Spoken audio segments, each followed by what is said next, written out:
This is just a quick update on the Aristarchus. As far as primer and stuff goes, and sanding and all that on the engines, that's pretty much done. There may be a little to do, but it'll be before I put the end caps on. As I always say, measure once, cut twice. In this case, those interiors were too close, so I had to cut these on the outside. That was the first one cut, and then I realized to cut a little tighter that way. These are sheared in to give some angle. If they were just straight cut through, you wouldn't be able to pivot them. So I've been trying to glue this one in, but just to no success, so I've finally given up and I'm trying a different strategy.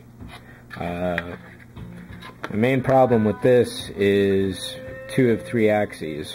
It'll pretty much always stay front on however you work it. However, to keep the engine line even with the hull line means that if it's top view, it's pivoted in.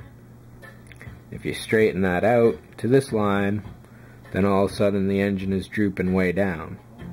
So what that turns out to be is cutting a slightly different angle in the dish here. It can't be a rectangle, it's got to be a polygon or a parallelogram of some sort, so you get this angle out of that side and that angle out of that side. I can pivot it right now on that very spot, however, it's still not quite cut for it. Another issue is that I found out when this was just sitting here like this glued together before I ripped it apart again, was that the engine will always tend to come into the center no matter how strongly it's glued out to the side. So, as I had been thinking, and as folks have pointed out, definitely need a jig of some sort. So, took a couple popsicle sticks. I was going to use clay, but this was just a lot faster. Glued 2 layers and then a third for legs to go over the neckline key joint there. I measured these out to the Franz Josef blueprints I made. Cut them a little smaller to allow for reality as opposed to the drawings, but these are pretty much the angles. So I'm going to glue this together, seal it up, and this will sit here in the middle. Once that's locked in, I can lock this engine to that pivot. Once that's locked in, I can bring this one in and lock that down as well. And at that point, it's a matter of cutting any excess off the top. This is about 3 popsicle sticks thick.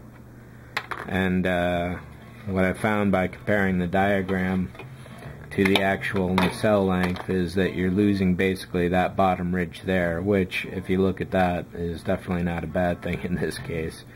I piled so much glue on there, but there was always something to twist the ship or nudge it around, and that was the end of that seal. So, a little cleanup, but no big deal, and you still get 3, and I get to do all that plane down below there. I really want to get this done so I can, or at least basically assembled, so I can put it off to the side and not think about it for a while. Because there's a lot of other kits I want to be working on right now. But doing this jig work is definitely going to be an interesting little thing, and I haven't really taped anything over the last 2 days of work, because it's just been a lot of nothing going on really. So I'll try and get another session or 2 down before it does wrap up, and conclude with that. Have a good one.